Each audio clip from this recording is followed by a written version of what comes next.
జరుగుతుంది. ఇప్పుడు వృద్ధులు కానీ పిల్లలు కానీ వీళ్ళకి పాలే ఆధారం, కాల్షియం కావాలండి. అందరూ పాలు ఈ ఆల్టర్నేట్ ఫుడ్ తీసుకోలేరు. అలాంటప్పుడు వాళ్ళకి తక్కువలో వచ్చేది పాలు. సో వాళ్ళు వీళ్ళు డైరీ ఫామ్ వాళ్ళు మా తప్పు లేదు అంటున్నారు, బయట లూజ్ పాలు అమ్మేవాళ్ళు మా తప్పు లేదు అంటున్నారు. మేము కల్తీ చేయలేదు, అక్కడ జరుగుంటుంది, మేము కల్తీ చేయలేదు, ఇక్కడ జరుగుంటుంది. లేదా లూజ్ మిల్క్ వల్ల నష్టపోతున్నది ఎవరు? తీసుకుంటున్నారు ప్రజలు. ఇప్పుడు కామన్ పీపుల్, ఈ కామన్ పీపుల్ ఏం చేయాలి? ఇప్పుడు దానికోసమే గవర్నమెంట్ అనేది కొన్ని రూల్స్ ఫామ్ చేసి ఎక్కడా కూడా ఇది జరగకుండా చూస్తేనే అవుతుంది. ఇండివిజువల్ గా మనకు వచ్చే మిల్క్ మనం రోజు టెస్ట్ చేసుకోలేము, చాలా మందికి అది టెస్ట్ చేసుకోవాలి అని కూడా తెలియదు.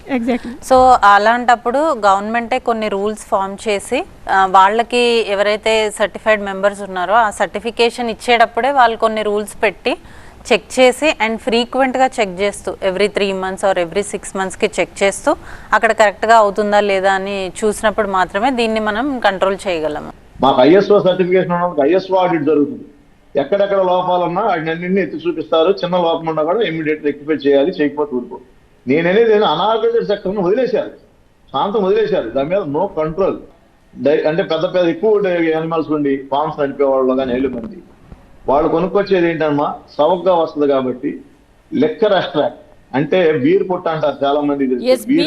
బియర్ పిప్పి ఇప్పుడు పెడుతున్నారు పశువులకి అని బయటకు వచ్చిందండి. నేను చెప్తాను, దానివల్ల యానిమల్ హెల్త్ పాడవుద్ది. యానిమల్ హెల్త్ పాడవుతుంది అంటే అర్థం ఏంటమ్మా, ఇండైరెక్ట్లీ హెల్త్ పాడైపోయిన యానిమల్ నుంచి మిల్క్ కన్సూమ్ చేయాల్సి వస్తుంది. అందుకని ఇవన్నీ డిఫరెంట్ వేరియస్ లెవెల్స్ లో మనం కంట్రోల్ చేసుకుంటూ రావాలి. అది ఒక గవర్నమెంట్ వల్ల సాధ్యం అవుతుంది. స్ట్రింజెంట్ గా రూల్స్ అలాంటి ప్రొడక్ట్ అమ్మటానికి కానీ అది తెచ్చి కన్జ్యూమ్ చేయడానికి కానీ చట్టం ఒప్పుకోదు, కానీ జరిగిపోతుంది. దాన్ని ఆపాలి. ఎవరు ఆపాలి అంటే గవర్నమెంటే ఆపాలి. అది స్ట్రింజెంట్ గా ఉండాలనేది నేను కోరుతున్నానమ్మా. బియర్ పిప్పి పశువులకు పెట్టి పాలు ఉత్పత్తి చేసి అది ప్రజలకు ఇస్తున్న కారణంగా ఏం జరుగుతోంది, ఎక్కడెక్కడ ఎంత మోతాదులో ఈ బీర్ పిప్పి పశువులకి ఇలా మేతగా వేస్తున్నారు, ఇవన్నీ కూడా ఒక నిఘాలో బయటపడ్డాయండి. టీవీ9 ప్రత్యేకంగా దృష్టి సారించి నిఘా పెట్టి మరి ఈ నిజాలు బయటకు తీసింది. ఈ విషయాలన్నీ కూడా టీవీ9 లో టెలికాస్ట్ అవుతాయి. Don't miss to watch. Satyanarayana గారు ఇట్లా లోకల్ గా డైరెక్ట్ గా వేసే పాలు కానీ లేకపోతే బయట ఇట్లా పెట్టుకున్న పాలు కానీ తీసుకోవడం సేఫ్ కాదని చెప్తున్నారండి. ఎవరు మాట్లాడుతున్నారో వాళ్ళు ఏంటంటే ప్రైవేటు వ్యాపారస్తులు బతకూడదు, మా ప్యాకెట్లు మామే బతకాలి అన్నట్టుగా మాట్లాడుతున్నారండి. మీరందరూ అలా మాట్లాడితే మాలాంటి వాళ్ళు బతుకులు ఏమైపోతాయి స్వామి? మీరు మాట్లాడే విధానం అలాగే ఉంది స్వామి.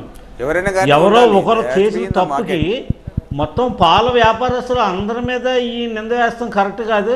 మీరు అన్నట్టు చెక్ చేయాలన్నారు చూసారా, అలా చెక్ చేస్తాం తప్పేం కాదండి. వినోద్ గారు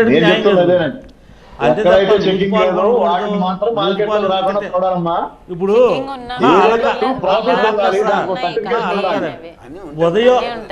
ఉదయం పాలు బట్టి మేము 11 గంటల లోపల పోసేస్తాం. మీ దగ్గర నుంచి కూలింగ్ ఇవన్నీ చేసి ఇంచుమించు 2 రోజులకు కానీ 3 రోజులకు కానీ ప్యాకెట్ రూపాయన రాదండి. మా ప్యాకెట్లు సేఫో మీ పాలు సేఫో చెప్పండి సార్ ఒకసారి.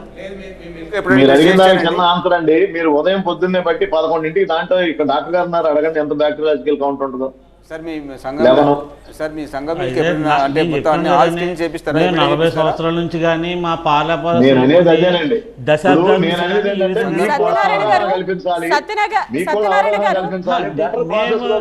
మిగతా వ్యాపారస్తులు బతకూడదు, మా ప్యాకెట్లు మా డైరీ ఫారాలే బతకాలి అన్న విధానం కరెక్ట్ కాదు సార్ అంటున్నాను నేను. అంతే, అంతకుమించి ఏం కాదు సార్.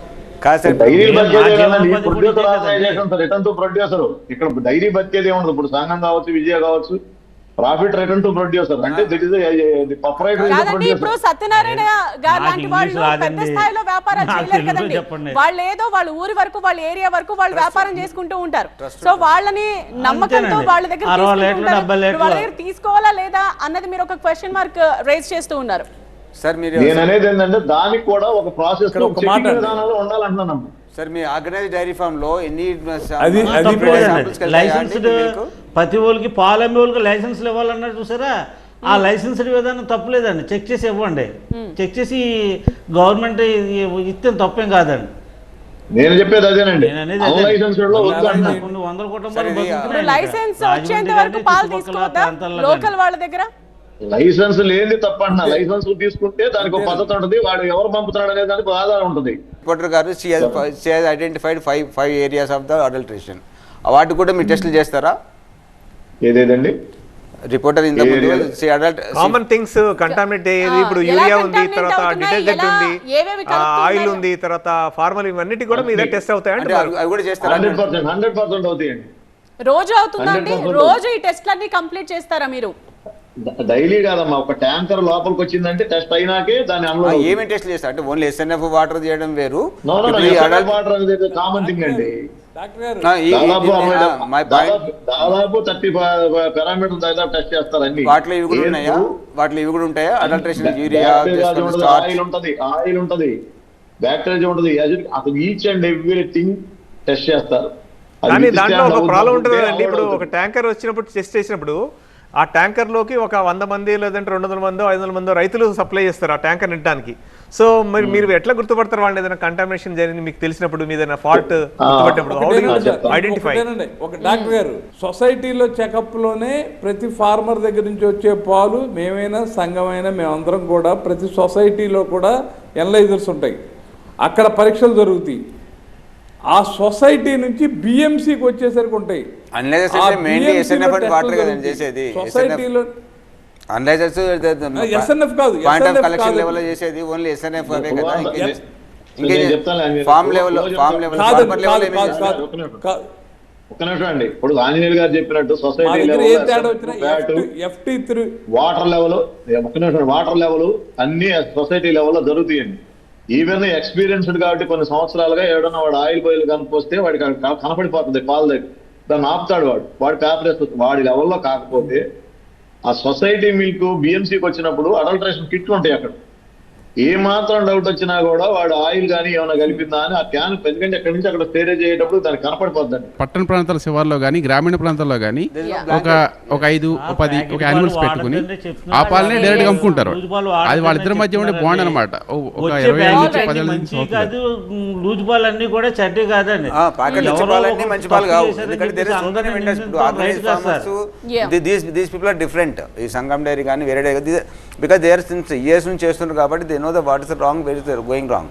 బట్ మిదిలో కొత్తగా ఎవరైతే ఈ ఆన్లైన్ ప్లాట్ఫామ్లో వాళ్ళంతా వాళ్ళు వచ్చారో, definitely there is a chance of doing the adulterations, definitely it is there.